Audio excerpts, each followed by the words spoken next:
Assalamualaikum warahmatullahi wabarakatuh. Alhamdulillahi rabbil alamin. Wassalatu wassalamu ala ashrafil anbiya'i wal mursalin nabiyyina wa maulana Muhammadin wa ala alihi wa sahbihi ajma'in. Qala Allah ta'ala fi kitabihil karim, ya ayyuhalladzina amanu taqullaha haqqa tuqatih wa la tamutunna illa wa antum muslimun. Allahumma faqihna fid din wa 'allimna at-ta'wil. Subhanaka la ilma lana illa ma 'allamtana innaka antal alimul hakim. Amma ba'd. Saudara-saudariku kaum muslimin dan muslimat, mukminin dan mukminat, muslimin dan muslimat, yang semoga kita semuanya senantiasa mendapatkan kebaikan, keberkahan, ampunan serta tambahan taufik dari Allah Subhanahu wa taala. Pada kesempatan sore hari ini kita masih melanjutkan pembahasan kita dari kitab Al-Kabair, kumpulan dosa-dosa besar yang ditulis oleh Al-Imam Al-Zahabi rahimahullahu taala. Dan insya Allah pada kesempatan sore hari ini kita akan menyampaikan dosa besar berikutnya, yaitu tentang al-kidbu alallahi azza wa jal wa ala rasulihi sallallahu alaihi wasallam, yaitu berdusta atas nama Allah subhanahu wa ta'ala dan atas nama Rasulullah sallallahu alaihi wa alihi wasallam. Baik jamaah yang berbahagia, salah satu maksiat lisan adalah dusta. Dusta artinya ikhbaru bima yukhaliful waqi', yaitu menyampaikan berita, kabar, informasi yang tidak sesuai dengan fakta, realita, kenyataan. Ikhbaru bima yukhaliful waqi', menyampaikan berita, kabar, informasi yang tidak sesuai dengan fakta, realita, kenyataan. Dia bilang ada kecelakaan padahal tidak ada, misalkan kemarin ada kunjungan Pak Gubernur padahal tidak ada. Yang kecelakaan yang meninggal 5 orang padahal cuma 1 orang, misalkan. Berarti ini bagian dari dusta. Menyampaikan kabar, berita, informasi yang tidak sesuai dengan fakta, realita. Dia bilang halal padahal sebenarnya haram. Dia bilang syirik padahal sebenarnya tauhid. Atau dia bilang tauhid padahal sebenarnya syirik. Dia bilang sunnah padahal sebenarnya bid'ah. Dia bilang bid'ah padahal sebenarnya sunnah. Dia bilang haram padahal sebenarnya halal. Ini berarti bagian dari dusta. Dan dusta itu bertingkat-tingkat, tidak satu level. Dusta itu bertingkat-tingkat dan tidak satu level. Di antara dusta yang sangat besar dosanya adalah dusta atas nama Allah Subhanahu wa ta'ala dan atas nama Rasulullah sallallahu alaihi wa alihi wasallam. Sebagaimana dosa-dosa yang lain bertingkat-tingkat, berlevel-level, tidak satu level, maka dusta juga tidak satu level. Menghina presiden tentunya tidak sama dengan menghina Pak RT. Jelas mungkin? Membakar bendera ormas tentu tidak sama dengan membakar bendera negara. Membunuh seorang mukmin tentu tidak sama membunuh orang kafir. Sama-sama dosa, tapi tidak selevel. Membunuh orang muslim, membunuh orang mukmin tentu lebih besar dosanya daripada membunuh orang kafir. Membakar kantor tentu tidak sama dengan membakar masjid, misalkan. Membunuh orang merdeka tentu tidak sama dengan membunuh orang yang budak misalkan. Bermaksiat di tanah halal tentu tidak sama dengan bermaksiat di tanah suci, di tanah haram. Berzina dengan mahram ya tentu tidak sama dengan berzina dengan yang bukan mahram, dan begitulah seterusnya. Artinya maksiat bertingkat-tingkat, maka termasuk masalah dusta. Dusta juga bertingkat-tingkat, dan di antara dusta yang paling besar dosanya adalah dusta atas nama Allah dan Rasulnya. Baik, jamaah yang semoga senantiasa dirahmati oleh Allah Subhanahu wa Ta'ala.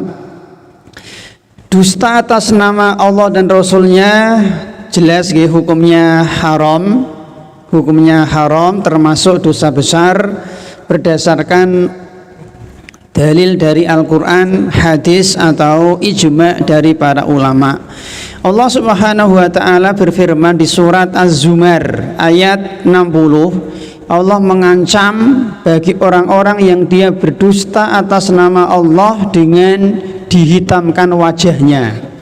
Az-Zumar ayat 60. Wa yaumal qiyamati taral ladzina kadzabu 'alallahi wujuhuhum muswaddah.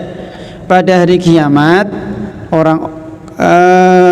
orang-orang yang mereka berdusta atas nama Allah Subhanahu wa Ta'ala akan dihitamkan wajahnya.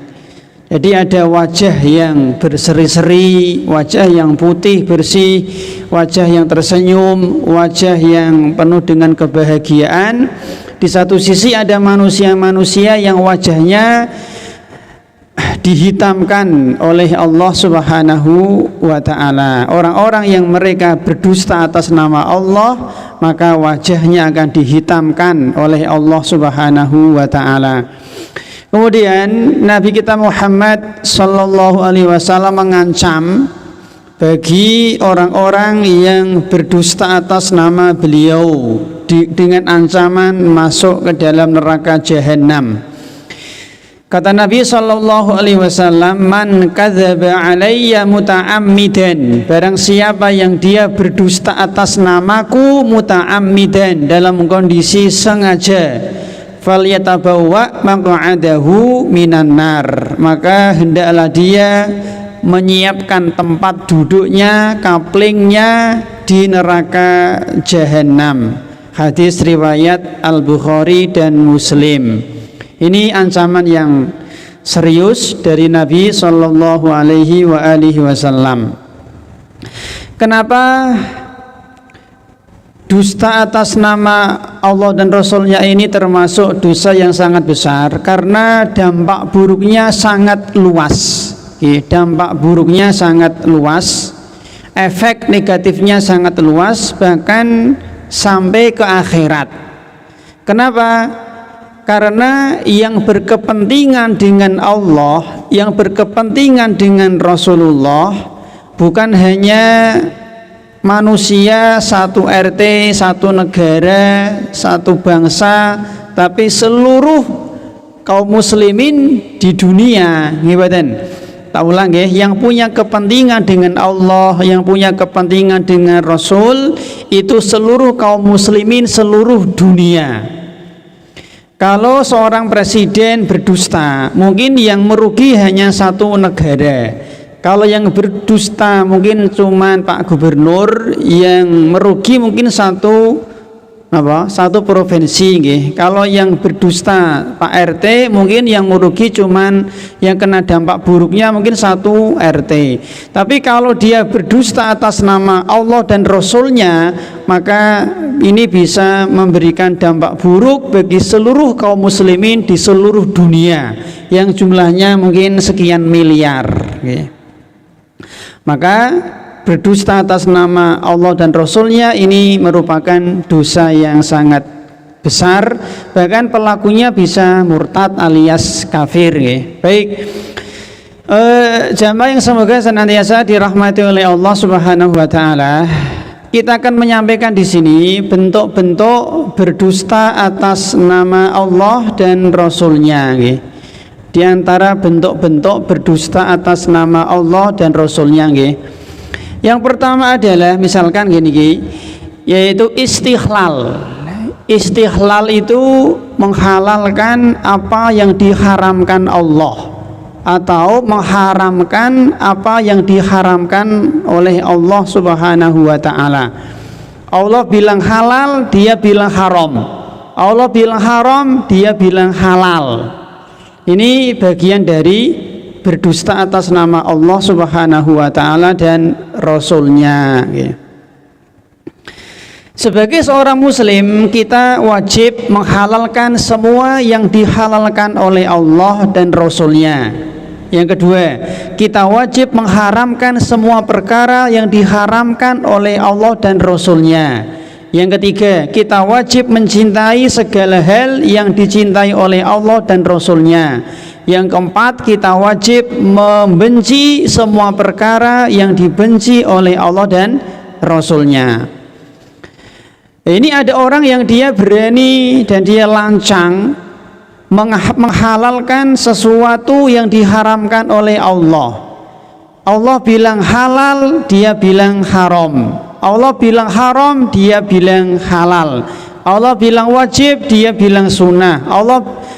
Allah bilang wajib, dia bilang tidak wajib. Misalkan orang seperti ini, dia telah durhaka, tidak sopan, tidak beradab kepada Allah Subhanahu wa taala. Ada perkara-perkara yang sebagian manusia mereka mengharamkan, padahal Allah jelas-jelas menghalalkan. Contoh misalkan Allah menghalalkan, tapi sebagian manusia mengharamkan. Ini bagian bentuk dari berdusta atas nama Allah dan Rasulnya. Contoh misalkan perbudakan. Allah Subhanahu wa taala dan Rasulnya itu menghalalkan, membolehkan, melegalkan, mengizinkan praktek perbudakan.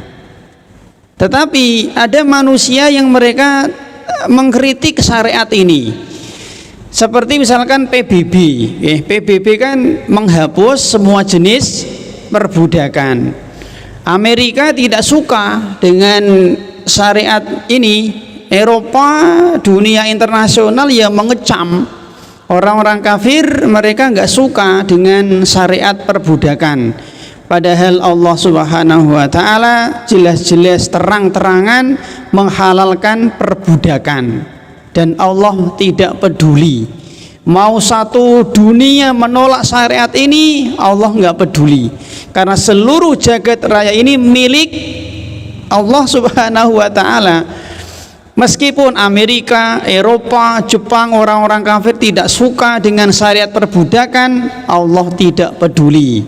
Dalam agama Islam, perbudakan tetap halal, tetap legal, tetap sah, tetap boleh. Sampai kapan? Sampai kiamat. Lah sih, Allah nggak peduli dengan orang-orang kafir. Baik, ada pertanyaan nih. Berarti Islam membolehkan perbudakan? Berarti Islam mengizinkan perbudakan? Al-jawab benar. Jawabannya betul. Islam membolehkan perbudakan. Islam melegalkan praktek perbudakan. Tapi ingat, Islam itu tidak mengawali perbudakan. Islam tidak mengawali perbudakan. Islam hanya melanjutkan. Jadi Islam sebelum datang, sebelum Nabi lahir, apakah sudah ada praktek perbudakan? Sudah ada, sudah ada. Contoh yang sangat jelas adalah Nabi Yusuf. Nabi Yusuf ketika dia dibuang ke sumur, kemudian ditemu orang, dijual sebagai budak. Berarti ribuan tahun yang lalu, ribuan tahun sebelum Nabi lahir, sudah ada praktek-praktek perbudakan. Di zaman Romawi kuno, Yunani kuno, mungkin ya India kuno, Cina kuno, Mesir kuno, Yunani kuno, Romawi kuno, di zaman Babilonia, itu sudah ada praktek-praktek perbudakan. Dan tokoh-tokoh orang-orang kafir mereka tahu dan mereka membiarkan. Seperti Plato, Aristoteles, Socrates, mereka tahu tapi didiamkan. Jelas sih. Jadi Islam itu tidak mengawali perbudakan tapi melanjutkan sekaligus memperbaiki praktek-praktek perbudakan. Kemudian contoh yang kedua, Nabi Ibrahim alaihissalam itu beliau pernah diberi hadiah seorang budak. Satu riwayat yaitu bernama Hajar dari Raja Mesir. Ini di zaman Nabi Ibrahim itu sudah lama, sudah ada praktek perbudakan. Kemudian contoh yang ketiga, Bani Israel mereka diperbudak oleh Fir'aun. Bisa dilihat di surat Al-Qasas ayat 4. Berarti di zaman Nabi Musa sudah ada praktek-praktek perbudakan. Kemudian juga seperti Nabi kita Muhammad pernah diberi hadiah seorang budak yang bernama sinten? Maria Al-Qibtiyah gitu, penguasa dari Mesir. Penguasa Mesir yang bernama Mukaukis. Nabi dikasih seorang budak bernama Maria. Kemudian juga di zaman jahiliyah sebelum Nabi kita Muhammad diutus menjadi Rasul, itu ada namanya pasar Hubasyah, yaitu pasar budak, Bu. Yang dijual ya budak. Kalau sekarang kalau di sini ada pasar sapi, ada pasar sayur, ada pasar daging. Di zaman Nabi, di zaman jahiliyah itu ada namanya pasar Hubasyah, pasar budak. Berarti ini bukti-bukti bahwa Islam itu tidak mengawali perbudakan, tapi Islam melanjutkan dan memperbaiki praktek-praktek perbudakan. Dan dalam Islam budak itu ada karena sebabnya ada. Artinya kalau nggak ada sebab ya nggak ada budak. Dalam Islam sebab perbudakan hanya satu, yaitu perang yang syar'i. Ketika ada peperangan yang syar'i, maka disitulah nanti ada praktek perbudakan. Pasukan kaum muslimin berperang, bertempur, berjihad melawan orang-orang kafir. Ketika orang-orang kafir kalah, maka mereka ditawan. Lah, tawanan ini itu disikapi dengan 3 sikap. Jadi bisa lihat di surat Muhammad ayat 4. Ayat ini adalah cara untuk mensikapi tawanan perang. Surat Muhammad ayat 4. Allah Subhanahu wa taala berfirman, fa idza laqitumul ladzina kafaru fadharbar riqab. Maka apabila kalian bertemu dengan orang-orang kafir di medan jihad, di medan tempur, di medan perang, fadharbar riqab, maka bunuhlah mereka. Jadi kita disuruh membunuh orang-orang kafir di mana, Bu? Di medan jihad, bukan di mall. Jadi kita disuruh untuk membunuh orang-orang kafir ketika perang, memang suasana perang, suasana bertempur, bukan ketemu orang kafir di jalan, di pasar, di mall, enggak, di medan perang, dalam kondisi perang memang, bukan di terminal ya, tapi di medan jihad. Nah, hatta idza athkhantumuhum fasudul wathaqu. Ketika kalian mengalahkan mereka, maka tawanlah mereka. Ditawan nggih. Nah, fa imma mannam ba'du wa imma fidaan hatta tadu'al harbu auzaruha. Lah, mensikapi tawanan ini itu Allah Subhanahu wa taala memberikan banyak opsi. Yang pertama, tawanan ini dia dibebaskan tanpa tebusan.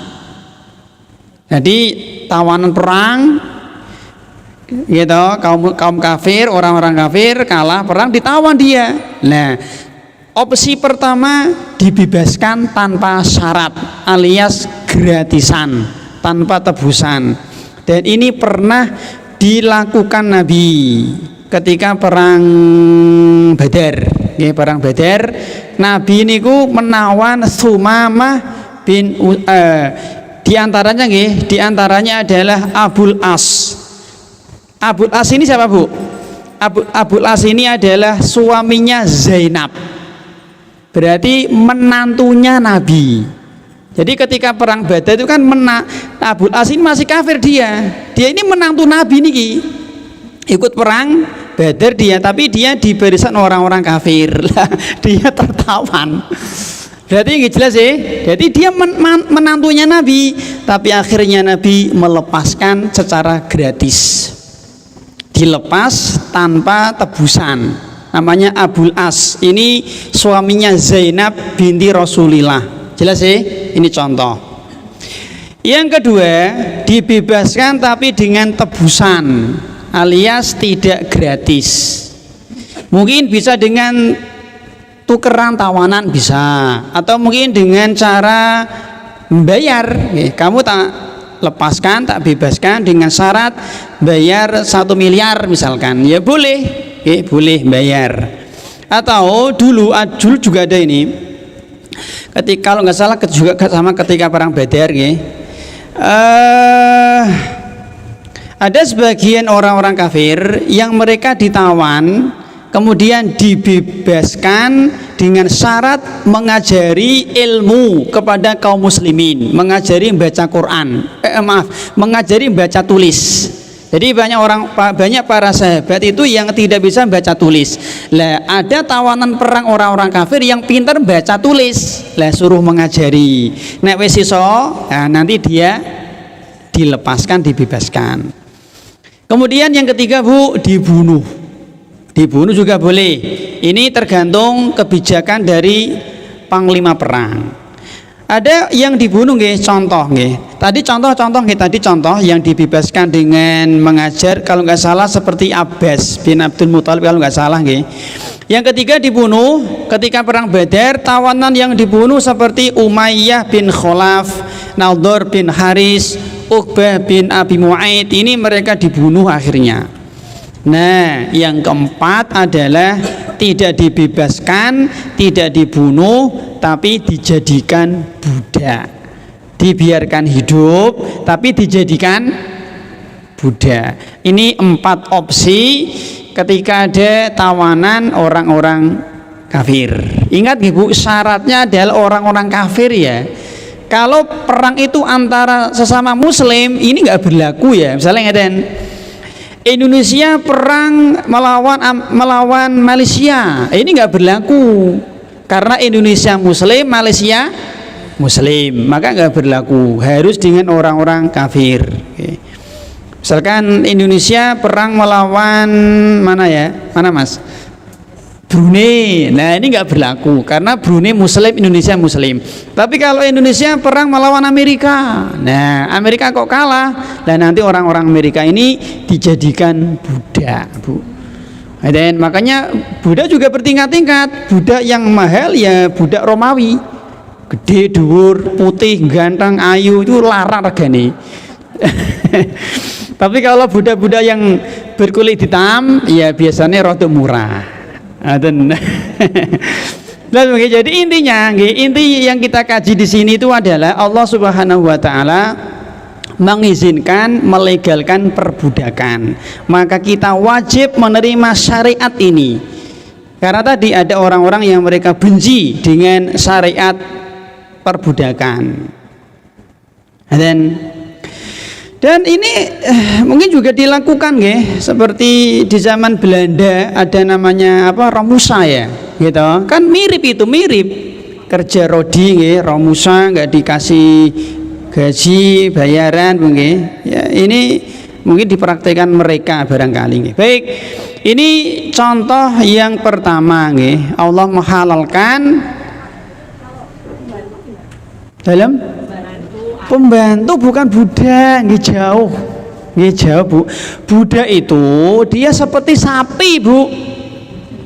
Jadi kan punya sapi, bisa dijual, bisa dibeli, bisa dihadiahkan, bisa. Kita meninggal sapinya diwariskan, jelas itu sapi itu harta. Budak sama harta dia. Menjual budak boleh, membeli budak boleh, dihadiahkan boleh. Kalau kita mati budak diwariskan, dia harta. Jadi budak itu harta, hanya saja budak itu dia tidak wajib dizakati. Jelas sih? Nek sapi kan ada zakat ya, zakat sapi, zakat wedhus gitu. Nek zakat budak enggak ada, tapi dia harta. Budak itu seperti baju, Bu. Terserah kita, mau dijual, terserah pokoknya. Makanya budak itu ya status sosial yang paling rendah. Kayak sapi tadi, dia sapi dia itu. Nggak punya harga diri seolah-olah, Bu. Luar biasa toh, Bu. Itu budak. Nek pembantu ya ndak. Budak itu kalau dia kerja hasilnya milik tuannya. Lah sih. Jadi kan ngasih hadiah HP kepada budak. HP ini otomatis milik tuannya, Bu, pindah. Dia nggak punya apa-apa budak itu. Kalau jenengan ngasih hadiah kepada budak, nanti hadiah ini menjadi milik tuannya. Oh, dia nggak punya apa-apa kok. Jangankan harta, dirinya milik siapa? Milik tuannya, apalagi harta dia, baju dia. Ngoten nggih. Jadi budak itu status yang paling rendah. Kalau dia bekerja, hasilnya milik tuannya. Nek pembantu kan kerja hasilnya milik dia. Jelas nggih. Bahkan budak itu kalau nggak salah nggih, dia itu tidak boleh berjual beli kecuali ada izin dari tuannya. Bayangkan, Bu. Luar biasa nggih. Seperti sapi budak itu. Mirip. Jelas sih, hanya saja karena dia punya akal, maka dia wajib sholat. Wajib ya, wajib sholat, wajib puasa Ramadan. Tapi budak itu tidak wajib sholat berjamaah di masjid, nggak wajib. Budak itu tidak wajib jihad, tidak wajib haji, nggak wajib dia. Tapi secara umum puasa Ramadan wajib, sholat wajib. Itu budak, Bu. Bukan pembantu ya, jauh nggih, Bu, jauh, bukan pembantu. Tapi tadi syaratnya hasil perang, ya Bu. Jenengan punya budak 10 ngoten lumayan, Bu, ongkang kerjanya Gojek, ana sing jual martabak, ana sing neng kono wah jenengan setoran terus, Bu. Sugih gitu. Boleh enggak punya budak? Boleh. Dengan cara apa? Bisa beli. Nggih. Bisa beli, Bu, nek ono. Makanya dalam agama Islam itu budak wanita boleh digauli sama tuannya tanpa harus nikah ya. Nek nikah jadi bojo nanti budak. Ada laki-laki punya budak 100 digauli semua ya boleh, kan tanpa batas nek budak. Jelas ya, tanpa dinikah, nek dinikah nanti jadi bojo malah. Jelas sih. Tapi kalau seorang wanita dia punya budak laki-laki nggak boleh. Ulang, laki-laki merdeka punya budak wanita boleh digauli. Jelas sih. Tapi kalau ada seorang wanita merdeka dia punya budak laki-laki nggak boleh. Budaknya menggauli tuannya ini nggak boleh, Bu. Paham betul? Jelas sih, nggak boleh. Ini budak, Bu. Jadi nggak sama dengan karyawan, pembantu, apalagi apa tadi TKW itu mereka orang-orang merdeka, mereka bukan budak. Cuman tadi terkadang sebagian TKW terkadang disikapi mirip budak, tapi status mereka adalah merdeka, bukan budak, Bu. Baik, Bu. Kemudian contoh yang kedua di antara syariat Allah Subhanahu wa taala yang Allah halalkan tetapi terkadang sebagian manusia nggak suka. Seperti mentahnik bayi. Ibu, mentahnik bayi. Ini sebagian ditolak sebagian dokter, nggak suka dia. Jelas sih, sebagian dokter mereka nggak suka dengan syariat tahnik. Yaitu ketika bayi kita lahir sebelum minum ASI maka bapaknya mengunyah korma yang bagus, kemudian cairannya dilumatkan atau dioleskan ya di langit-langit mulut bayi, Bu. Ini tahnik dan ini sunnah ya, Bu. Ini sunnah Nabi Sallallahu Alaihi Wasallam. Kalau jenengan misalkan nggak mau ya nggak masalah, kan tidak wajib, tapi jangan sampai menolak. Allah dan Rasulnya mensunahkan, menganjurkan, lalu kita menolak. Ini berbahaya seperti ini. Ini berbahaya. Nanti Bu. Kemudian contoh yang ketiga, Bu, misalkan Bu, memukul istri ketika nusuz, memukul istri ketika istri kurang ajar. Ini juga ada syariatnya. Allah menghalalkan. Ya, Allah menghalalkan. Bu. Nanti ada di sini juga dosa istri membangkang. Barangkali nggak usah kita lanjut. Kemudian juga salah lagi, Nabi mengizinkan seorang bapak memukul anaknya ketika tidak mau sholat dan usianya sudah 10 tahun. Sebagian orang nggak suka dengan syariat ini, dia menolak syariat ini, Bung. Padahal Allah dan Rasulnya mengizinkan, Bung, mengizinkan. Tapi ingat, Bung, nun sewu, ketika seorang suami memukul istrinya yang durhaka, seorang ayah memukul anaknya yang tidak sholat sudah usia 10 tahun, ini pukulan yang tidak membekas. Bukan pukulan pakai tongkat pramuka, Bu, tapi dipukul pakai kayu siwak. Nah, kayu siwak ya pira, Mas? Cuman kan 5 cm. Dan pakai kayu siwak, bukan pakai tongkat pramuka, Bu. Apalagi di balang karo ulek-ulek, nggak boleh ya, Bu. Kemudian Allah Subhanahu wa Ta'ala mengizinkan untuk membunuh orang yang murtad. Allah mengizinkan membunuh orang yang murtad. Ini juga harus kita terima, Bu. Kemudian juga Allah Subhanahu wa Ta'ala menghalalkan sembelihan ahli kitab. Allah berfirman, wa ta'amul ladzina utul kitaba hillul lakum wa ta'amukum hillul lahum. Allah Subhanahu wa Ta'ala menghalalkan orang Nasrani, Yahudi ketika menyembelih. Artinya ketika ada orang Yahudi Nasrani menyembelih, maka hewan sembelihannya halal. Ada orang terkadang tidak suka dengan syariat ini, kita wajib menerimanya. Allah Subhanahu wa Ta'ala menghalalkan wanita Yahudi dan Nasrani untuk dinikahi laki-laki muslim. Kita juga wajib menerima. Jelas, Bung? Allah Subhanahu wa Ta'ala mengizinkan seseorang menikahi mantan istri anak angkat. Allah mengizinkan seseorang menikahi mantan istri anak angkat. Dan ini pernah dipraktekkan Nabi. Sinten, Bu? Nabi pernah menikahi mantan mantunya, tanda kutip. Sinten? Nah, betul, istrinya Zaid bin Harithah. Dan, Bu, jadi yaitu bernama Zainab binti Jahsin. Ini dinikahi Nabi tanpa wali, tanpa saksi, tanpa maher, Bu. Kenapa? Yang menikahkan langsung Allah. Bisa dilihat di surat Al-Ahzab ayat 53. Allah ketika Nabi menikahi Zainab binti Jahsin, dia itu dulu tanda kutip mantan mantune, Bu. Jelas ya? Kenapa? Karena Zaid itu adalah anak angkat Nabi. Jelas ya? Jadi yang menikahkan langsung Allah tanpa maher, tanpa saksi, tanpa wali. Tapi ini khusus untuk Nabi. Ngerti, Bu? Tapi kalau menikahi mantan istri anak kandung tidak boleh, ya, nggak boleh, haram.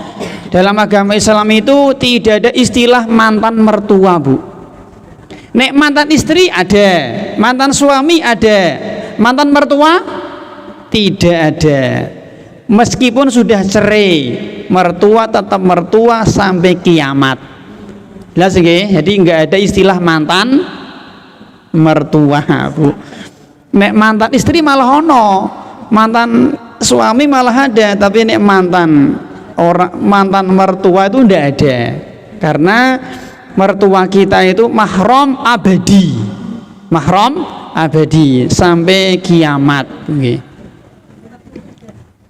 Baik, kemudian Allah Subhanahu wa taala menghalalkan poligami. Nah, ini ibu-ibu kadang nggih menolak syariat poligami. Kalau jenengan nggak mau dipoligami ya ora apa-apa. Yang penting jangan apa Bu, menolak syariat yang indah ini. Yang indah ya Mas. Jelas nggih? Yang terakhir Bu, Allah Subhanahu wa taala mensyariatkan khitan bagi wanita. Nah, sebagian orang-orang liberal tidak suka dengan syariat ini. Wanita kalau nggak dikhitan nggak masalah, karena memang tidak sampai wajib, insya Allah. Laki-laki wajib, kalau wanita tidak sampai wajib. Tetapi kalau seandainya tidak mau dikhitan juga masalah. Yang penting jangan menolak syariat khitan bagi wanita. Dan ini contoh nih beberapa syariat yang Allah halalkan tapi terkadang diharamkan oleh sebagian manusia. Ini berarti berdusta atas nama Allah dan Rasulnya. Allah bilang halal, dia bilang haram. Atau sebaliknya Allah bilang haram, dia bilang halal. Contoh Bu, contoh sekarang. Tadi kan Allah bilang halal, dia bilang haram. Tadi contoh-contoh ya. Sekarang Bu, Allah bilang haram, dia bilang halal. Jelas sih? Ini juga berbahaya. Contoh-contoh. Allah Subhanahu wa taala mengharamkan seorang anak dinasabkan kepada selain bapaknya. Allah mengharamkan seseorang dinasabkan kepada selain bapaknya. Jelas Bu? Ini haram Bu. Lah terkadang ada orang yang dia terkadang menghalalkan. Si A anaknya Pak Fulan, ngoten. Kemudian DP anak sama Pak Alan. Lah nasabnya ke Fulan apa ke Alan Bu? Kudune ya ke Fulan, tapi ternyata anak ini dinasabkan ke Alan. Ini berarti dia telah menghalalkan apa yang Allah haramkan, termasuk dosa besar. Dan Allah Subhanahu wa taala mengharamkan alat musik. Misalkan dangdut. Nah, sebagian manusia mereka mengatakan halal. Kata Nabi, layakunanna min ummati aqwamun yastahilluna al-hirra wal harira wal khamra wal ma'azif. Hadis Al-Bukhari. Jadi Nabi sallallahu alaihi wasallam mengharamkan zina, sutra bagi laki-laki, khamr dan alat musik. Sebagian manusia mereka mengatakan halal Bu. Kalau jenengan mungkin belum mampu meninggalkan dangdut, maka minimal di hati itu meyakini dangdut itu hukumnya haram. Kalau jenengan meyakini dangdut itu haram, untuk meninggalkan nanti gampang. Tapi ini jenengan meyakini dangdut halal, yo angel, maka kata orang langkah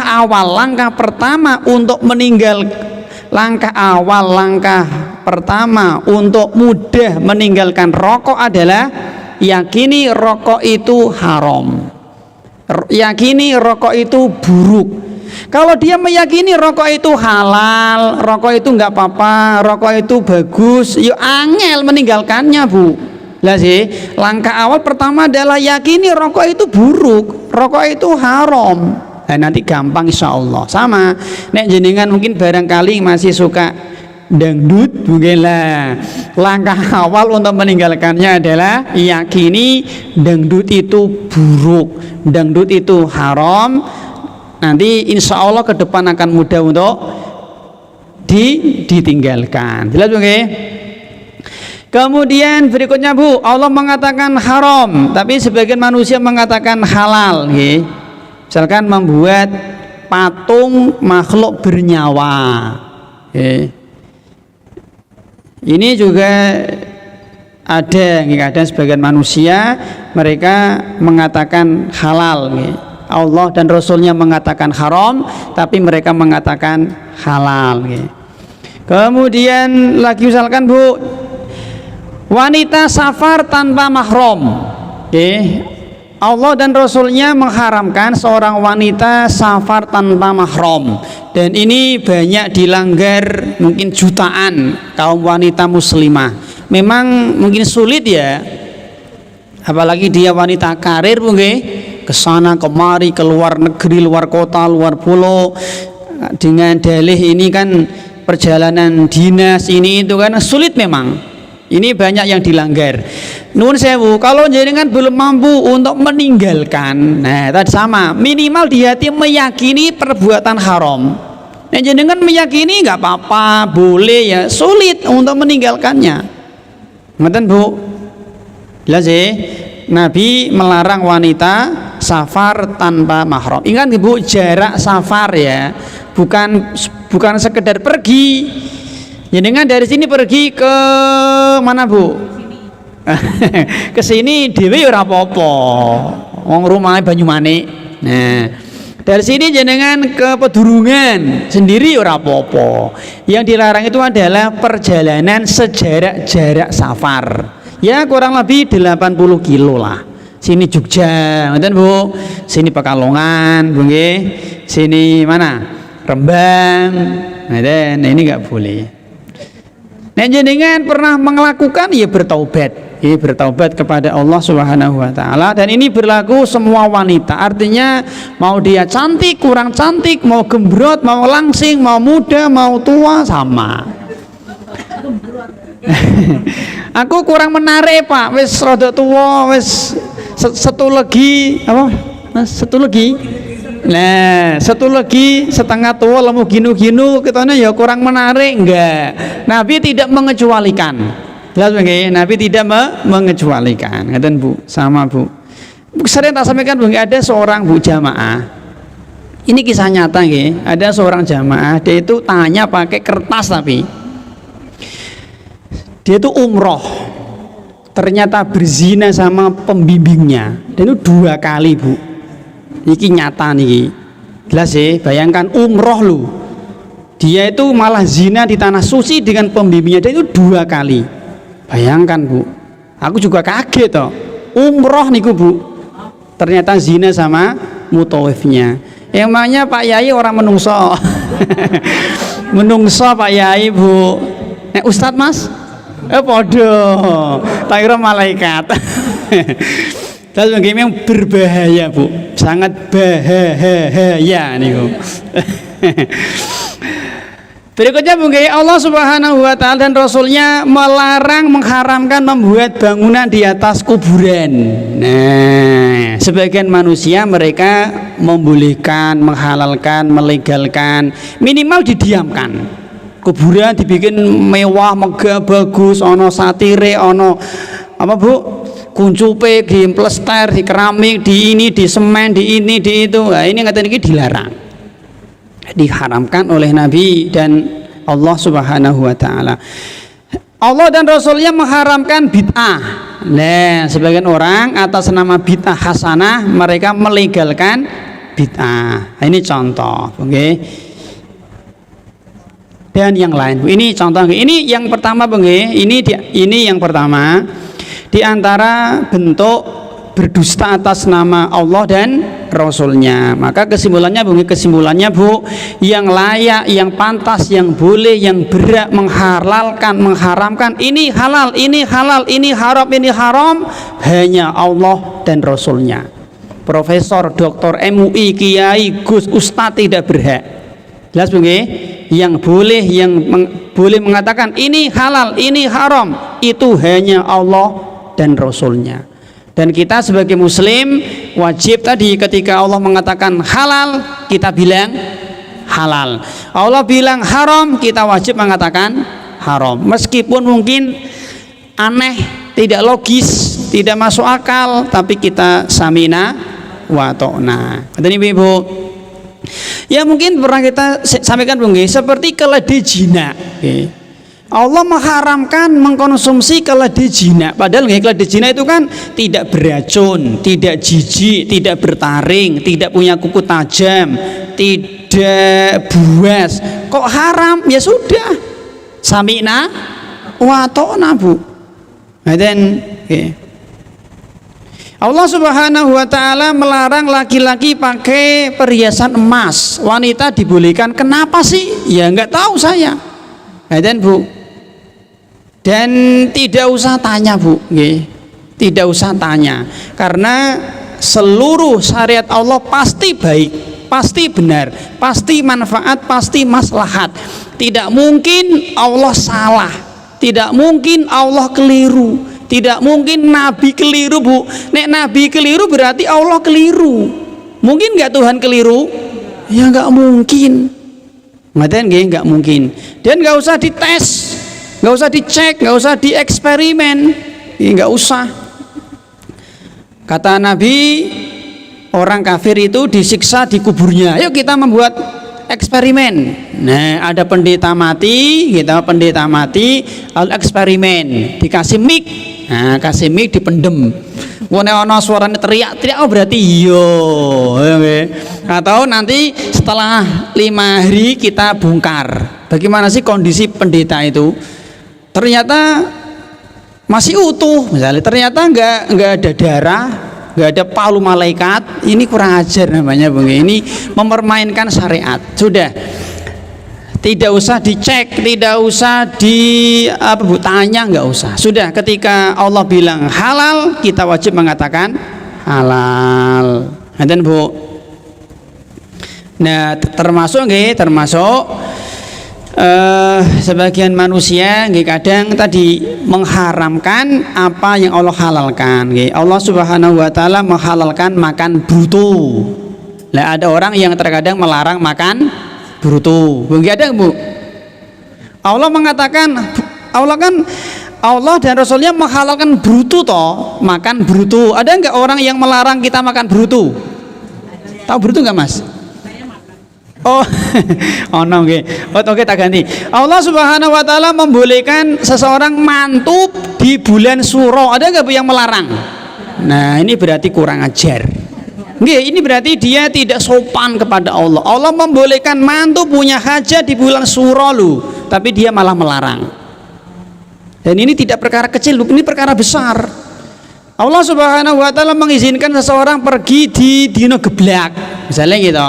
Tapi dia melarang. Kenapa lu? Allah kan mengizinkan toh Pak Mbah.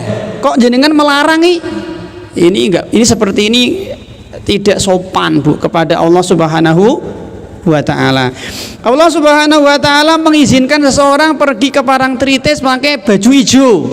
Tapi kenapa dia melarang? Allah mengizinkan, Rasul mengizinkan, dia malah melarang. Berarti kan seolah-olah Allah mengatakan halal, dia mengatakan haram. Jelas sih? Seperti ini berbahaya. Allah Subhanahu wa taala mengizinkan seseorang menikahi dengan cara melangkahi kakaknya, misalnya.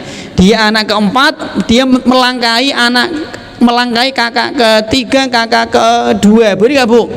Boleh. Ada nggak orang yang melarang? Ada. Ini seperti ini nggak boleh Bu. Di tempat kami Bung, di daerah saya itu ada 2 desa yang sampai hari ini tuh desa saya itu nggak berani menikah sama desa itu sampai hari ini. Sampai hari ini. Kenapa? Jari ini itu badannya itu wonggonku Bu. Jadi nanti kalau menikah mesti mati kono. Ya ora mati kabeh Mas. Dulu ada mitos ya orang Sunda ya Mas. Nggak boleh menikah sama orang Jawa nggih. Ya seperti ini gimana? Seperti ini nggak boleh Bu. Allah mengizinkan orang Sunda menikah dapat orang Jawa. Kenapa jenengan melarang-larang? Ini seolah-olah tadi istihlal namanya. Allah mengatakan halal, dia mengatakan haram, dan ini perkara besar. Ini contoh yang pertama nggih, bentuk yang pertama. Berdusta atas nama Allah dan Rasulnya, istihlal, menghalalkan apa yang diharamkan oleh Allah atau mengharamkan apa yang dihalalkan oleh Allah dan Rasulnya. Yang kedua Bu, diantara bentuk berdusta atas nama Allah dan Rasulnya adalah membuat syariat baru, mengkreasi, mengarang syariat-syariat baru. Barang siapa yang dia sholat Rebu Wekasan, maka tahun ini nanti dia akan bebas bendu. Oh bendu? bebendu ya, bebas bala, bebas bencana, bebas pagebluk, tidak kena cilaka mencit, kena apa Bu, musibah, dan ora bakal mati misalnya Bu. Ini dusta nama Allah Subhanahu wa taala. Kenapa? Karena tanpa dalil. Dia apa ya? Ibadahnya wis ngarang, fadilahnya, keutamaannya juga ngarang. Jelas Bu nggih? Nabi kan tidak kenal Rebu Wekasan Bu nggih? Maksud Nabi kenal Rebu Wekasan Bu? Itu kan istilah Jawa toh. Jadi kan coba Bu, buka buku fikih semualah, nggak ada. Sholat sunnah 1, sholat duha 2, witir 3, hari raya misalkan nggih 4, sholat tahajud atau sholat tarweh 6, sholat Rebu Wekasan raono. Jadi kan buka kitab ulama fikih-fikih raono Bu. Jadi saya TK sampai sekarang itu saya juga baru tahu ada namanya Rebu Wekasan malah. Jadi syariat sholatnya kreasi, keutamaannya juga hasil ngarang dia. Ini berarti dua dosa dia Bu. Ini sama, berdusta atas nama Allah dan Rasulnya. Hukumnya haram Bu. Barang siapa yang dia membaca surat Yusuf, nah ketika istrinya hamil, anaknya tampan seperti Nabi Yusuf, boleh? Enggak boleh seperti ini Bu, ini berarti ngarang dia Bu. Ini dusta ini atas nama Allah, ini hukumnya haram, enggak boleh seperti ini. Jelas Bu? Seperti ini harus pakai dalil Bu. Sekarang Bu, ada pertanyaan Bu.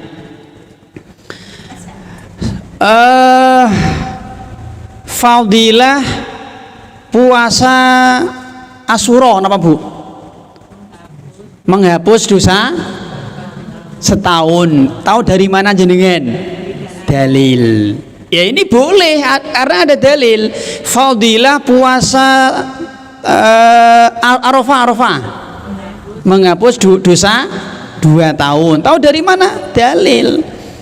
Orang yang haji mabrur mendapatkan janji surga. Tahu dari mana? Tahu dari dalil. Ngoten Bu.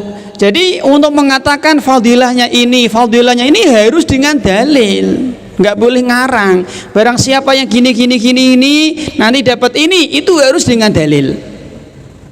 Enggak boleh ngarang. Kalau dia ngarang berarti dia dusta atas nama Allah dan Rasulnya. Barang siapa yang istrinya hamil lalu dia rutin membaca surat Maryam, maka nanti anaknya akan mungkin dia cantik seperti Maryam. Seperti ini nggak boleh. Ini kan perkara gaib Bu. Seperti ini nggak boleh Bu. Bahaya seperti ini. Berarti dia dusta atas nama Allah dan Rasulnya. Allah kan nggak bilang menjelaskan seperti itu Mas. Dulu di desa saya itu kalau ada pesantren mau dibikin Bu, kadang santri-santrinya itu suruh membaca sholawat nariyah ping papat. Saya dulu juga pernah mengamalkan pakai kerikil dulu ya, atau jagung kadang Bu. Jadi 4444. Nanti kalau dibaca nanti gini hajatnya terkabul, ini semuanya ngarang, seperti nggak boleh, bahaya seperti ini. Jadi syariatnya ngarang, fadilah juga ngarang, double berarti dustanya double. Seperti ini nggak boleh Bu. Barang siapa yang dia membaca surat Yasin jam 12 malam 7 kali tanpa nafas, nah maka rezekinya lancar. Seperti ini juga nggak boleh. Ini contoh ya, contoh Bu. Seperti ini nggak boleh Bu. Barang siapa yang dia berziarah ke Wali Songo ping 7, maka sama dengan umroh pisan misalnya. Jadi ini ada seperti ini, seperti haram.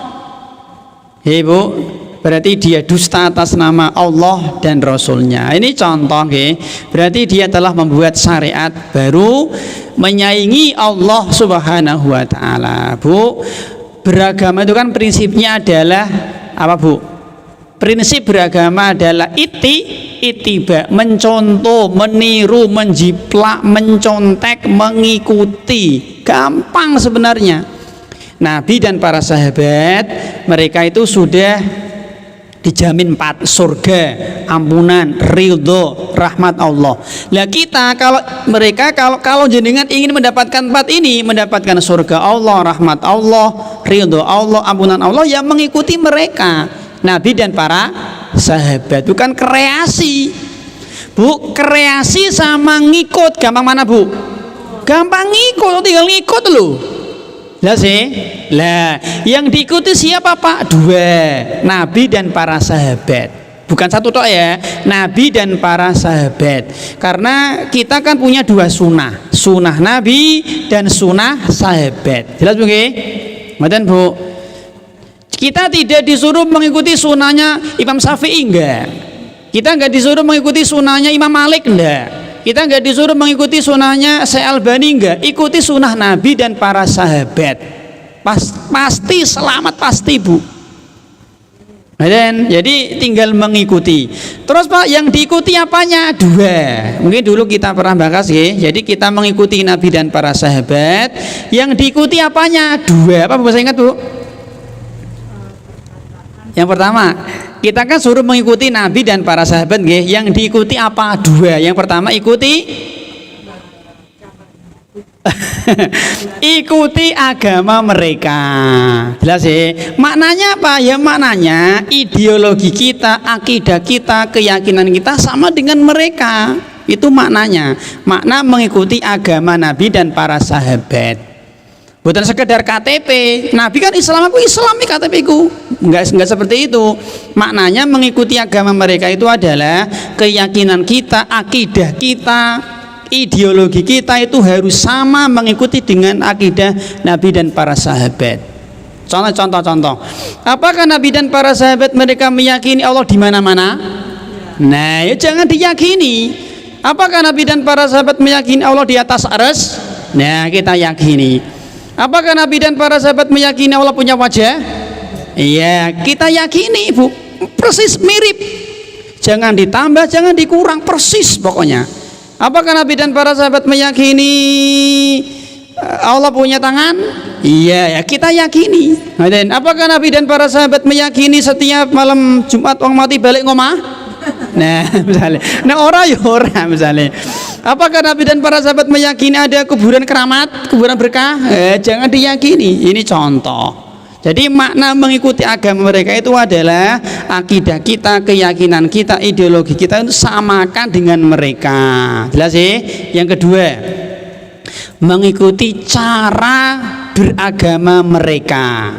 Jadi akidahnya sama, fikihnya juga sama. Cara melaksanakan agama, tata cara sholatnya, tata cara wudhunya, tata cara tayamumnya, umrohnya, hajinya, zakatnya, mirip dengan mereka.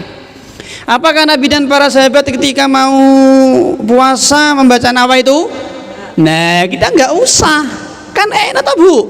Jelas enak sebenarnya, mau tinggal ngikut loh. Apakah Nabi dan para sahabat ketika mau sholat membaca usolli? Nah, kita nggak usah, enak sebenarnya, mau tinggal niru loh. Apakah Nabi dan para sahabat ketika umroh itu satu safar berkali-kali umroh? Satu kali umroh, sudah kita 1 kali aja, nggak usah sosokan sampean. Nah, itu Bu, ibadah itu kan bukan puas-puasan. Orang cerita kadang, kemarin kan kakak kan haji Bu, itu cerita Bu, dia punya temen. Dia itu sehari bisa umroh mungkin 5 kali atau 4 kali sehari nih Bu, umroh terus. Saya nggak tahu berapa kali umroh, mungkin belasan Bu. Umroh terus deh nih. Padahal ibadah itu bukan puas-puasan Bu. Sebenarnya kan puas marem enggak. Bu, masih ingat Bu nggih? Apa Bu dulu Bu? Inti kebaikan adalah umroh, ndak, haji, ndak, sholat, enggak apa Bu? Inti kebaikan adalah, pernah katanya ini kok lali lagi. Nah, inti kebaikan adalah, monggo ditulis, inti kebaikan adalah taat kepada Allah Bu. Bukan sholat, bukan haji, bukan umroh, bukan jihad, taat kepada Allah setaat-taatnya. Ini inti kebaikan. Fulana dia umroh tapi tanpa mahram, kebaikan buruk. Meskipun judulnya umroh tapi dia umroh tanpa mahram, kebaikan keburukan. Lah sih, kenapa? Karena dia tidak taat kepada Allah, kan suruh pakai mahram ketika safar. Lah dia safar umroh tidak pakai mahram, kebaikan bukan kebaikan. Ini contoh, Bu. Jelas, oke? Jadi inti kebaikan itu bukan umroh, bukan haji, tapi taat kepada Allah Subhanahu wa taala setaat-taatnya. Si A mau sholat di masjid, ketika selesai wudhu ternyata hujan terus banget, Bu, hujan deras, angin puting beliung, tapi dia tetap nekat pergi ke masjid sehingga dia lari-lari basah kuyup, kebaikan keburukan. Meskipun judulnya sholat berjamaah di masjid. Kenapa, Bu?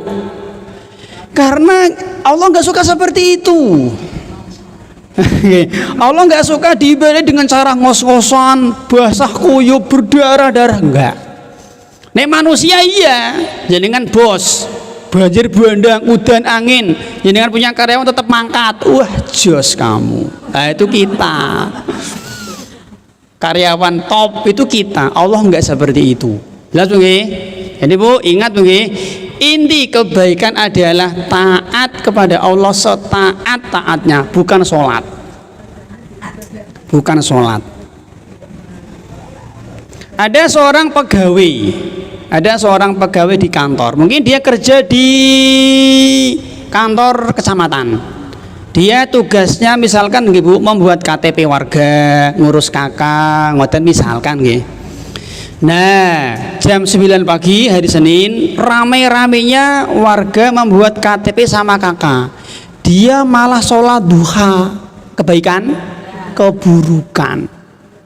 Meskipun judulnya sholat duha, dia malah dosa dekne. Loh, kok iso, Pak? Masa sholat dosa? Iya, nggak paham dia. Jelas, oke? Ada seorang guru misalnya, jam 9 pagi dia punya jadwal ngajar di kelas.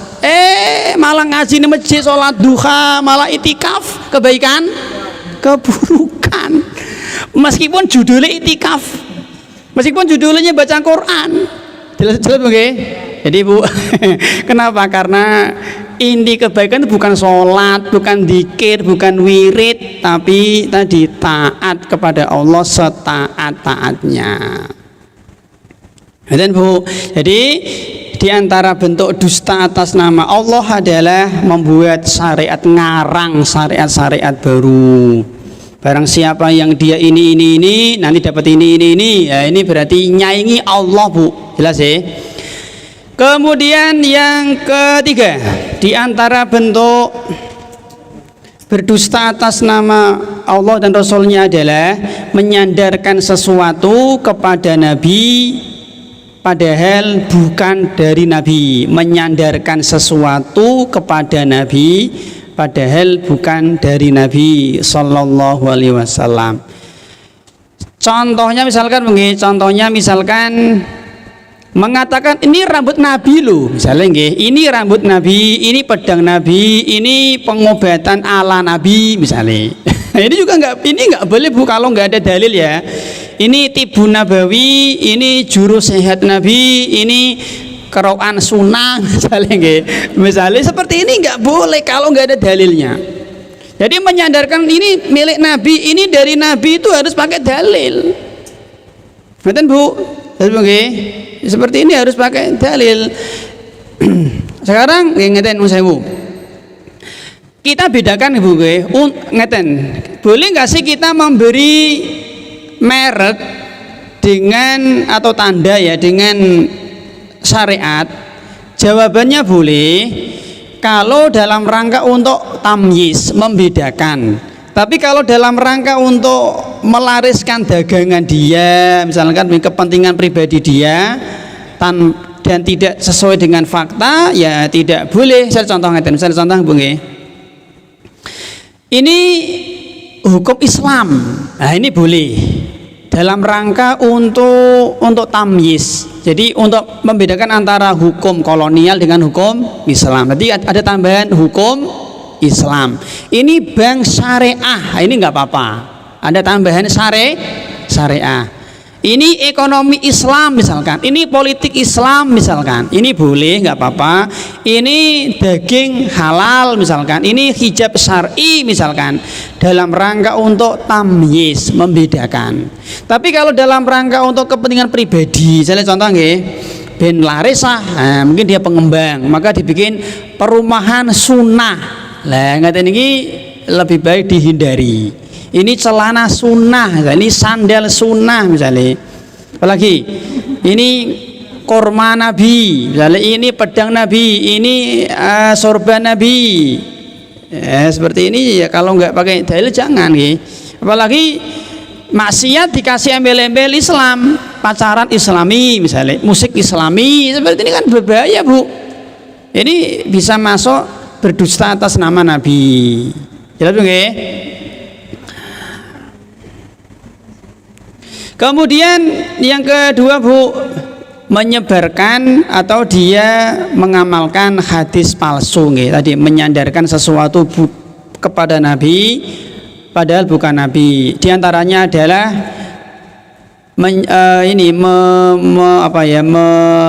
mengamalkan atau menyebarkan hadis-hadis palsu. Contoh hadis palsu Bu yang di masyarakat kita terkenal ya seperti ini misalnya, contoh utlubul ilma walau biswin, ya betul. Kenapa ini Bu? Ya, carilah ilmu sampai ke negeri Cina gitu. Ini palsu menurut Ibnu Hibban dan Al-Bazzar ya. Ini bukan hadis Nabi. Ini kalau disandarkan kepada Nabi, ini ya dusta atas nama Nabi, hukumnya haram. Contoh yang kedua misalkan hubbul waton minal iman gitu. Cinta tanah air bagian dari iman. Ini dinilai palsu oleh Syekh Albani dan ulama yang bernama Mula Ali Al-Qori. Ini contoh Bu. Kemudian juga seperti hadis ini Bu yang terkenal Bu, Rajab syahrullah wa Sya'ban syahri wa Ramadan syahru ummati. Rajab itu adalah bulannya Allah, Sya'ban adalah bulanku, Ramadan adalah bulan umatku. Ini juga hadis palsu, dinilai palsu nggih, dinilai palsu oleh Az-Zahabi yang menulis kitab niki Al-Kabair. Kemudian dinilai palsu oleh Ibnul Qayyim, kemudian juga Ibnu Hajar Al-Asqalani. Ini hadis palsu.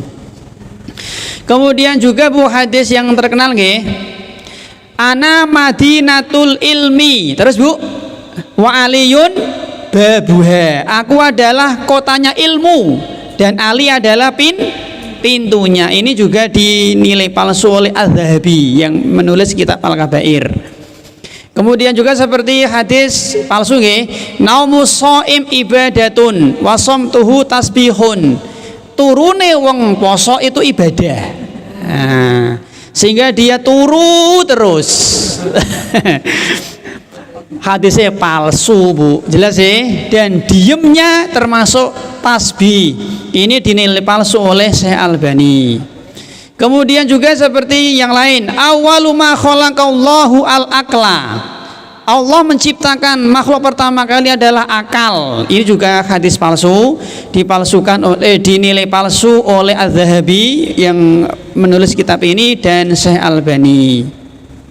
Dan yang lain masih banyak Bu. Ini contoh-contoh nggih, ini contoh-contoh hadis yang palsu barangkali pernah jenengan dengar nggih. Juga ini termasuk niki, as-shaimu fi ibadati wa in kana naiman ala firashihi.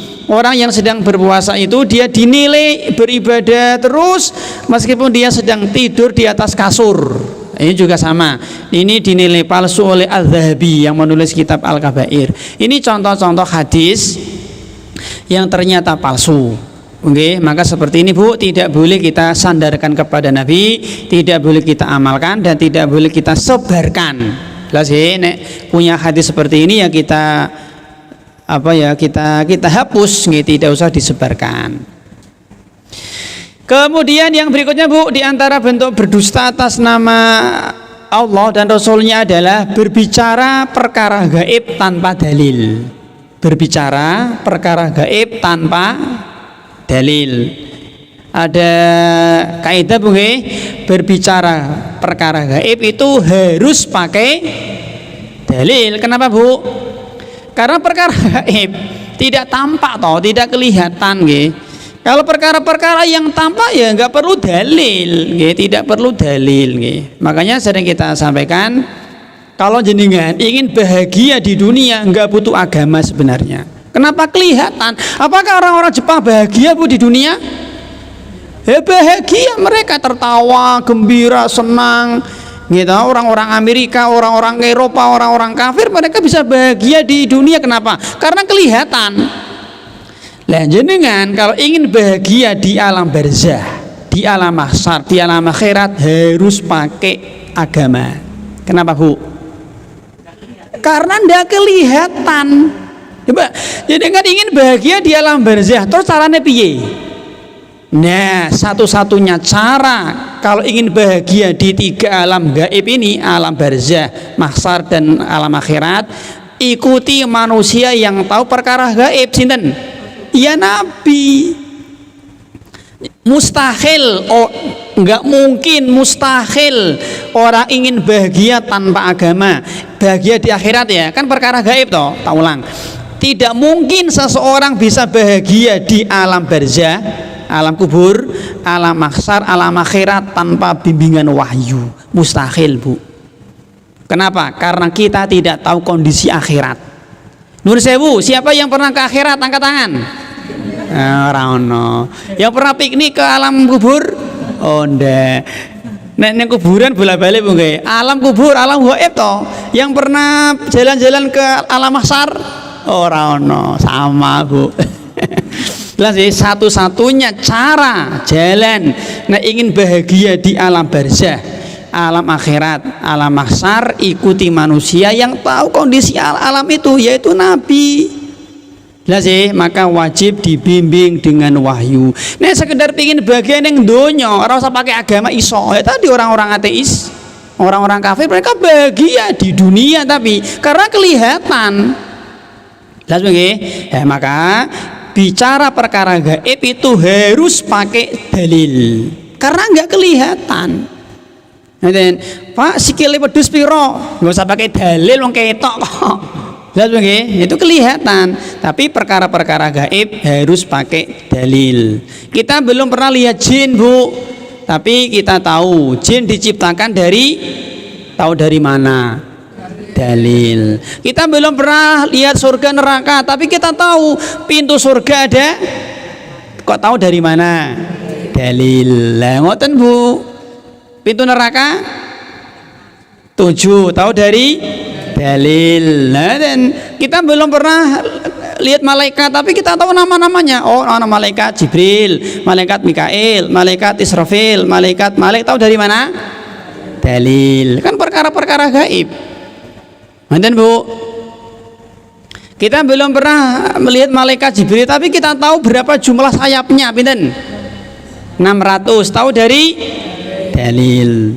Dan Bu, contoh jelas ya. Jadi bicara perkara gaib itu harus pakai dalil. Maka nun sewu, kalau ada kiai, ustadz, tokoh A, tokoh B, Gus A, Gus B, kok dia bicara perkara gaib tanpa dalil, tidak usah digubris, tidak usah direken, tidak usah dipercaya. Meskipun dia Habib, meskipun dia Gus, jelas Bu nggih? Karena ini perkara-perkara gaib. Contoh nggih, contoh Bu. Contoh bicara perkara gaib tanpa dalil. Saya contoh nggih. Memastikan si fulan masuk surga tanpa dalil. Ini juga berbahaya. Memastikan si A, si B, si Alan, si fulan masuk surga tanpa dalil. Ini enggak boleh. Sesoleh apapun, kalau tanpa dalil tidak boleh. Kenapa? Perkara gaib. Jelas nggih? Ngeten contoh. Jenengan punya tetangga di rumahnya, di keluarganya, di masyarakatnya, di kampungnya, di kantornya, dia dikenal orang yang super soleh misalnya, ora pernah nesu, ora pernah ini, ora pernah maksiat misalkan secara zahir nggih. Salatnya rajin, puas, dermawan, umroh, haji, wes pokoknya jos gandos, Bu. Stop markotop. Satu kampung, satu desa, satu perumahan, satu kota mengatakan ini Pak Ustadz, Pak Yai, Pak Habib jos gandos. Stop markotop. Soleh pokoknya. Jelas begini, ini persaksian keluarganya, kerabatnya, tetangga kanan kirinya, teman-teman sekantornya jos gandos misalkan. Kemudian Pak Fulan ini meninggal dunia. Meninggalnya hari Jumat ketika bulan Ramadan, ketika sedang sholat Jumat, ketika sedang sujud jos gandos, Bu. Meninggalnya di bulan Ramadan istimewa, hari Jumat, hari spesial. Meninggalnya ketika sedang puasa Ramadan di masjid, sujud, punya jos gandos, Bu. Gimana? Ya, kebaikan bertingkat-tingkat, kebaikan di atas kebaikan, gitu. Lalu jenengan mengatakan Pak Fulan ini pasti masuk surga, boleh? Kenapa nggak boleh, Bu? Soleh loh.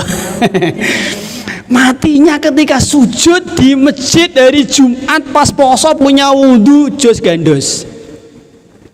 Tetap tidak boleh kita mengatakan Pak Fulan ini pasti ahli surga, mboten parang. Kenapa, Bu? Padahal tadi sehari-hari orangnya baik pokoknya. Tetap nggak boleh, Bu. Kenapa, Bu?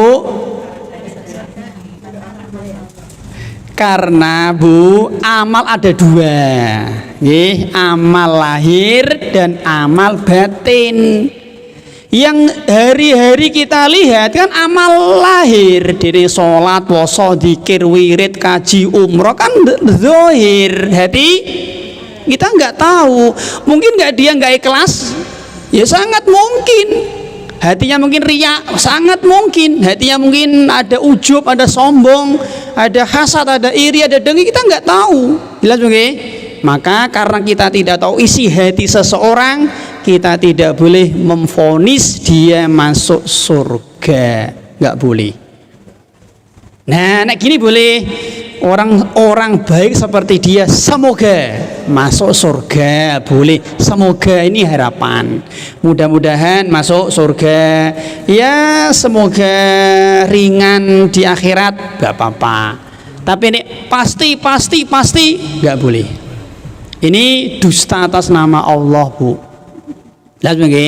Nah, tapi kalau ada dalilnya ya boleh. Misalnya contoh begini, Abu Bakar pasti masuk surga, boleh. Bahkan ya wajib.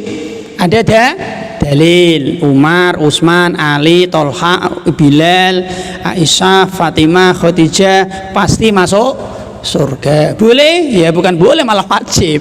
Karena ada dalil dari Nabi. Ngerti, Bu? Imam Syafi'i pasti masuk surga, boleh?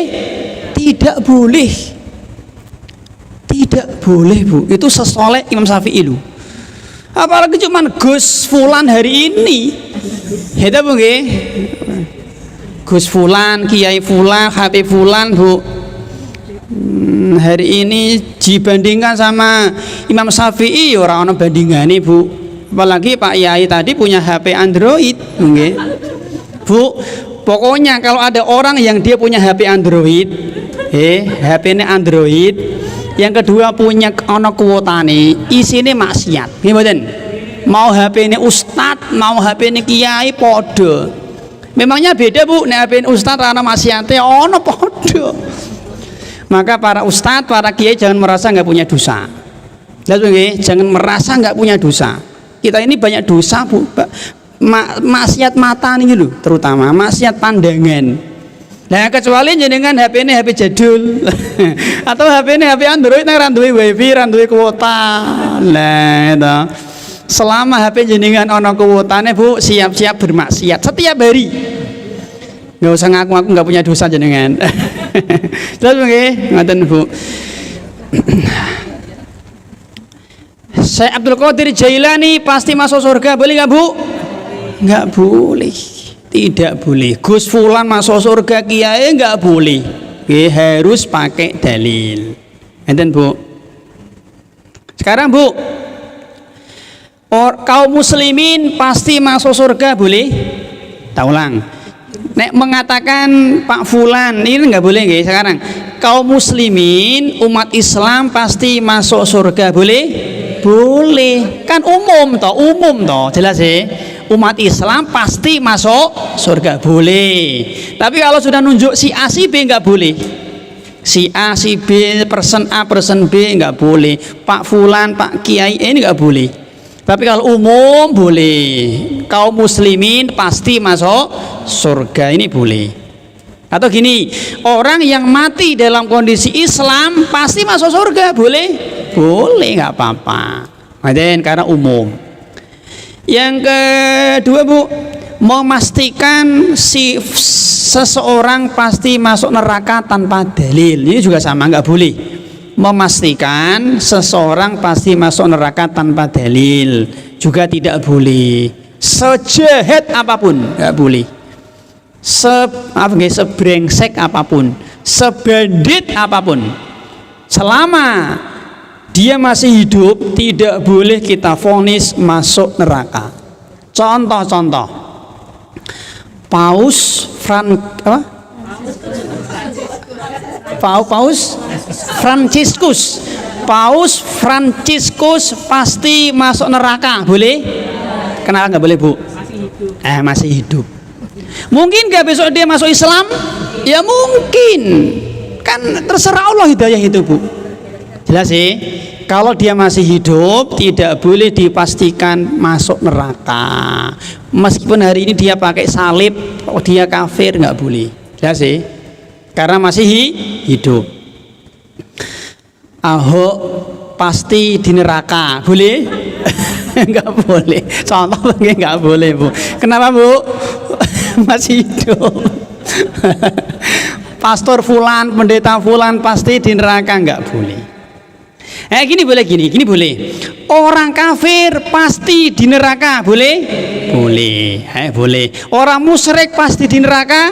Boleh. Orang munafik pasti di neraka? Boleh. Orang Kristen pasti di neraka? Boleh, nggak apa-apa. Wajib, malah wajib.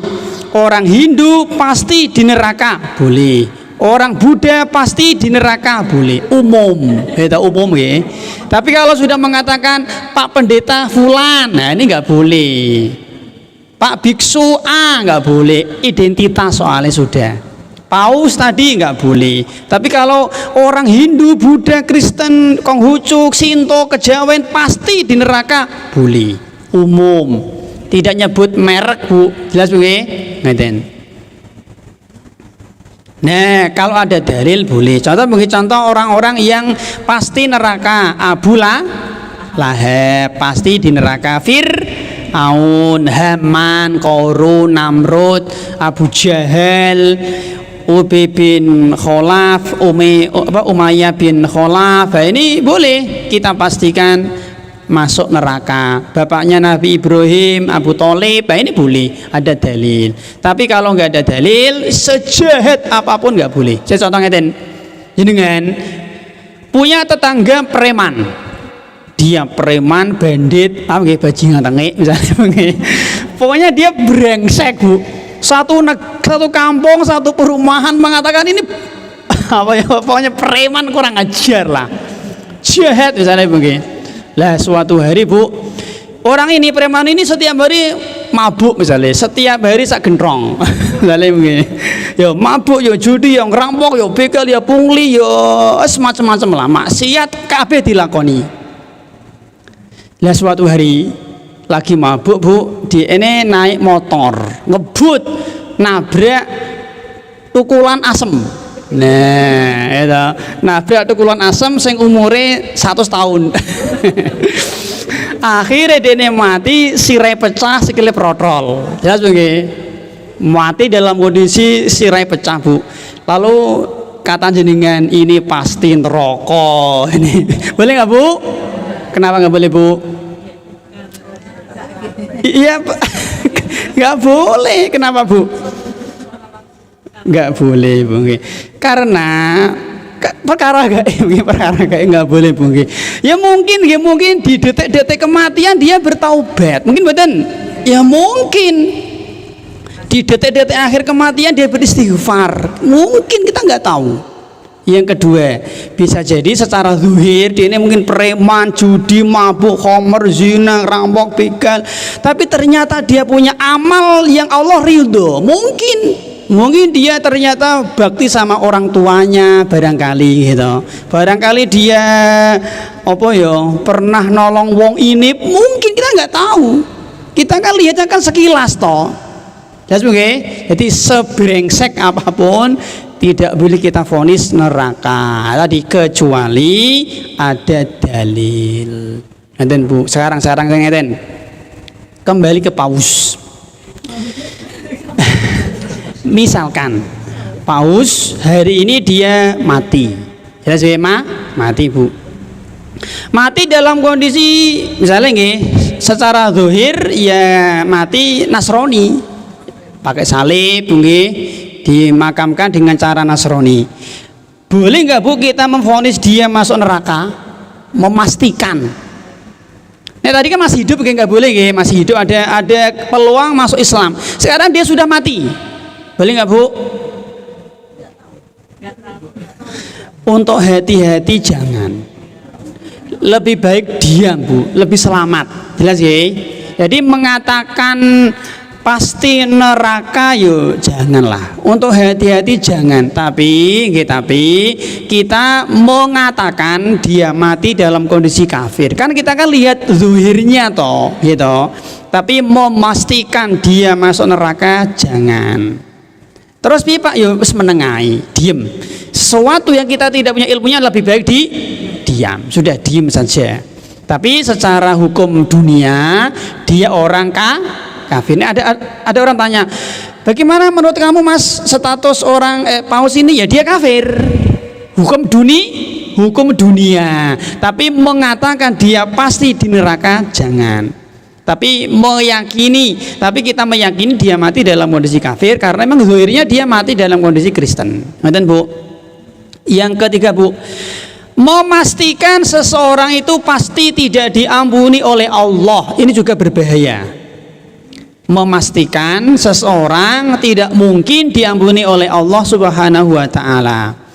Ada sebuah kisah Bu, kisah ini hadisnya sahih nggih, hadis riwayat Muslim dari seorang sahabat Jundub nggih. Nabi pernah bercerita Bu, kana rajulani bani Israil mutawakhiyaini. Ada dua orang bersaudara di zaman Bani Israil. Mereka bersaudara Bu. Fakana ahaduhuma yuznib. Yang satu si A ini pelaku maksiat. Wal akhor mujtahidun fil ibadah. Yang si B satunya ini dia sangat gemar beribadah. Yang satu penjahat, yang satu ini ahli ibadah. Fakanal mujtahid la yazalu yarol akhor ala dzambi. Yang ahli ibadah ini dia itu nggak sabar. Dia Dia nggak sabar kalau melihat saudaranya berbuat maksiat, maka dia nahi mungkar, dia menegur. Fayaqul, kemudian dia mengatakan, ya aksir wahai saudaraku, aksir, berhenti, jangan berbuat maksiat. Faqala, kemudian kata yang jahat ini, khallini wa rabbi, biarkan diriku sama Tuhanku, biarkan diriku sama Tuhanku, nggak usah ikut campur, nggak usah cawe-cawe. Abu Ista alayya raqiban, apakah kamu diutus oleh Allah menjadi raqib itu pengawasku, jadi satpamku. Dan faqala, maka yang ahli ibadah itu dia marah, dia emosi karena tadi dikatakan seperti itu, dia emosi. Faqala, maka dia mengatakan, wallahi la yaghfirullahu laka. Kata dia, demi Allah, ini Bu, ini yang berbahaya nih. Demi Allah, kata dia, kamu tidak akan diampuni oleh Allah Bu. Ini ucapan yang sangat berbahaya. Dia membawa nama Allah, tapi ternyata dusta dia. Wallahi, demi Allah kamu tidak akan diampuni oleh Allah. wala yudkhilukallahul jannah, dan Allah tidak akan memasukkan kamu ke dalam surga. Faqabadha arwahahuma, kemudian Allah mau wafatkan dua-duanya, Bu. Ternyata nggih kata Allah, Bu, mangdzalladzi yata'alla alayya alla aghfira li fulan, kata Allah, siapa yang berani-berani atas namaku aku tidak mengampuni si fulan. Qad ghafartu li fulan wa ahbatu amalaka, kata Allah, aku telah mengampuni pelaku maksiat dan aku menghapus, membatalkan pahala-pahala amal solehmu. Akhirnya, Bu, akhirnya orang yang rajin maksiat malah masuk surga, yang rajin ibadah malah akhirnya masuk neraka. Kenapa? Karena dia berdusta atas nama Allah tadi. Wallahi, demi Allah kamu tidak akan diampuni oleh Allah. Ini ucapan yang sangat berbahaya. Jelas begini? Maka mungkin nun sewu, kalau jenengan punya kenalan tetangga yang super jahat, tetap jangan sampai kita vonis di neraka, vonis tidak mendapatkan ampun. Ini berbahaya, jangan. Ngerti, Bu? Kemudian berikutnya, Bu, yang ke pinten niki? 4 setengah 6 ya. Bicara tentang Allah tanpa dalil. Ini juga lancang, ini tidak berakhlak kepada Allah, nggih. Bicara tentang Allah tapi tanpa dalil. Allah mengatakan aku punya wajah, kata dia enggak punya wajah. Ini kan kurang ajar, Bu. Allah mengatakan aku beristiwa di atas arsy, dia mengatakan enggak, Allah di mana-mana. Ini kan tidak beradab namanya, tidak berakhlak kepada Allah Subhanahu wa taala. Allah mengatakan para sahabat di surga mendapat ridho Allah, kata orang-orang Syiah enggak, para sahabat di neraka. Ini kan kurang ajar namanya. Kata Nabi semua bid'ah itu sesat, kata dia enggak, ada yang hasanah. Sama, tidak sopan namanya. Kata Nabi untuk menentukan satu Syawal itu dengan Ruyatul hilal, melihat hilal, kata dia enggak, bisa dengan hisab. Sama, ini tidak sopan namanya. Jelas sih? Kata Nabi untuk menentukan satu Ramadan, satu Syawal dengan melihat hilal, kata dia enggak, cukup dengan hisab. Ini namanya tidak sopan sama Nabi, Bu. Ini contoh, nggih. Allah mengatakan Allah tidak punya anak, kata orang-orang Nasrani Allah punya anak. Ini sama, dusta atas nama Allah Subhanahu wa taala. Ini contoh. Berikutnya, Bu, yang kepinten niki karena setengah 6 nggih, yang ke-6. Yang kelima nggih, Bu. Tidak mengkafirkan orang yang dikafirkan Allah dan Rasulnya. Tidak mengkafirkan orang yang dikafirkan oleh Allah dan Rasulnya.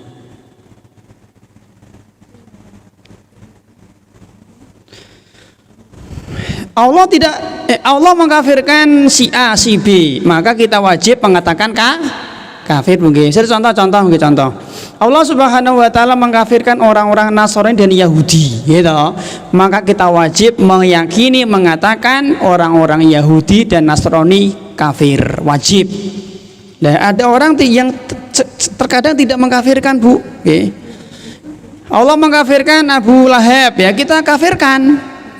Orang yang mereka mengatakan Abu Lahab tidak kafir, Abu Jahal tidak kafir, ini berarti dia dusta atas nama Allah dan Rasulnya. Ini hukumnya haram, berbahaya, Bu. Kemudian yang ke-6, berfatwa masalah agama tanpa ilmu. Ini juga berbahaya, nggih. Dia berfatwa masalah agama tapi tanpa ilmu. Ya mungkin pakai perasaan, mungkin pakai logika, mungkin nggih. Pak Yai, apa hukumnya makan hotdog misalnya, gitu. Pak Yai, bagaimana hukumnya makan hotdog? Akhirnya Pak Yai ambil kamus bahasa Inggris, kamus dibuka. Hot panas, dog kire. Oh, berarti kire panas. Oh, hukumnya haram. Lihat begini, ini berbahaya, Bu. Pernah nggak makan hotdog, Mas? Oh, nggak pernah. Aku juga nggak tahu ya. Hotdog kan makanan tuh, Mas. Nah, masih ingat nggih, hukum asal makanan adalah halal. Ya sih. Meskipun namanya aneh kan, hot panas toh, hot panas, dong. Anjing. Masuk anjing panas. Itu kan istilah, Bu, nama gitu. Sama dengan simpang 5. Masuk simpang 5. Oh, nama kok. Jelas nggih, nama. Jadi ini berbahaya Bu. Akhirnya sesuatu yang tadinya halal karena salah berfatwa akhirnya malah menjadi haram.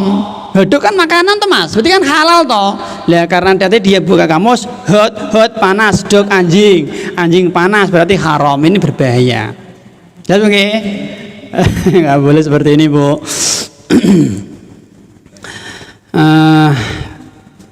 Pak Yai, saya kemarin haid, misalnya ada orang tanya, Pak Yai saya mau tanya, saya kemarin haid, terus jam 9 pagi atau jam 10 pagi di kantor, selesai haid, akhirnya saya mandi di kantor, mandi di kantor untuk sholat duhur dan asar, karena saya nanti pulangnya kan jam 5 sore, tapi mandi besar tidak pakai sabun dan tidak pakai sampo, karena nggak bawa sabun, nggak bawa sampo. Apakah sah mandi saya? Kata Mbak Yai, ora sah. Mandi besar ya kudu samponan, kudu pakai sabun. Boleh nggak Bu? Bener nggak Bu? Salah. Nah, ini berfatwa tanpa ilmu seperti ini. Terus Pak, yo sholatmu ya baleni. Nggak sah sholatmu, ini berbahaya. Dia mungkin pakai logika. Pak Yai, bagaimana kalau kita dakwah pakai dangdut untuk menarik jamaah, nada dan dakwah biar tambah rame? Soalnya pengajian nggone Mas Adit ya setoknya paling-paling 20 biar tambah rame. Kata Mbak Yai, ini nggak apa-apa, boleh. Yang penting kan tujuannya baik. Nah, ini kan berbahaya Bu. Ini namanya berfatwa tanpa ilmu. Yang terakhir Bu, karena sudah 5:30, yang terakhir di antara bentuk berdusta atas nama Allah dan Rasulnya adalah mewajibkan atau mensunahkan sesuatu yang tidak diwajibkan oleh Allah, mewajibkan sesuatu yang tidak diwajibkan oleh Allah dan Rasulnya. Ini juga berbahaya. Allah tidak pernah menyuruh, tidak pernah memerintahkan, tidak pernah menganjurkan, tidak pernah memerintahkan. Ada orang yang berani perintah-perintahkan wajib, ini berbahaya. Contoh, maaf nih, ritual tahlilan.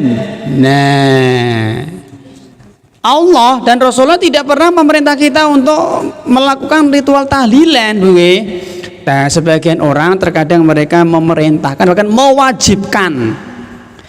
Pak, bagaimana Pak hukum tahlilan? Mungkin secara lesan, mungkin dia nggak mengatakan wajib, mungkin ya lesan tapi secara praktek di lapangan wajib.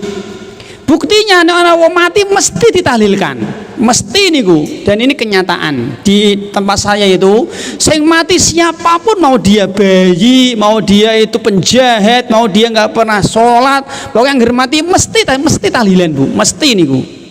Ya kan seolah wajib. Memang secara lesan dia nggak mengatakan wajib, jelas sih, tapi secara praktek mesti tahlilan. Kemarin pas Covid itu kan yang mati kan banyak nih Bu. Wah ya tahlilan bolak-balik Bu. Bener nih, bener. Nyata nih Bu, tahlilan bolak-balik. Dan terkadang itu kayak gini mereka lupa sholat berjamaah di masjid. Bener. Kadang orang no azan, nggak ada ini, nggak ada itu, nggak ada sholat di masjid. Ya sibuk dengan tahlilan mereka. Jadi wajib. Bukti yang kedua, kalau ada orang yang tahlilan dicaci maki Bu, karena enggak, padahal kan yo wajib yo ora sunah sopo gitu. Tapi ternyata ya tadi secara lisan. Coba jenengan nanti tanya kepada orang, kepada mereka coba, Pak bagaimana sih Pak hukum tahlilan? Mungkin mereka mengatakan sunnah, mungkin ya sunnah gini, wajib mungkin nggak berani. Tapi secara praktek di lapangan perbuatan mereka seolah wajib. Ya tadi orang tahlilan dicaci maki tetangganya. Dan Bu, ini kan berbahaya seperti ini, gitu. Nah, sekarang mungkin ritual maulidan, nah sama, mirip, Nabi dan para sahabat mereka tidak pernah melakukan, tidak pernah menganjurkan. Lah sebagian kaum muslimin nanti direwangi, nanti kudu maulidan, direncana, di ini, di itu, gitu. Jelas nggih, termasuk mungkin tradisi nyewu, nyatus, mendak pisan, mendak pindu, matang pulo ini juga seolah wajib, nggih, seolah wajib. Kalau nggak dilakoni ya dicaci maki tetangga. Padahal tadi nggih, kalau sunnah siapa? Nggih, sunnah Nabi bukan, sunnah sahabat bukan. Nggih, mangkatan Bu yang bisa kita sampaikan nggih karena sudah hampir maghrib. Semoga menjadi ilmu yang bermanfaat. Semoga Allah Subhanahu wa taala mengampuni dosa-dosa kita nggih dan semoga kita dikumpulkan di dalam surga nggih. Amin ya rabbal alamin. Ada pertanyaan mboten nggih? Kita akhiri, semoga bermanfaat. Bon nggih? Nggih, semoga kita akhiri. Wassalamualaikum warahmatullahi wabarakatuh nggih.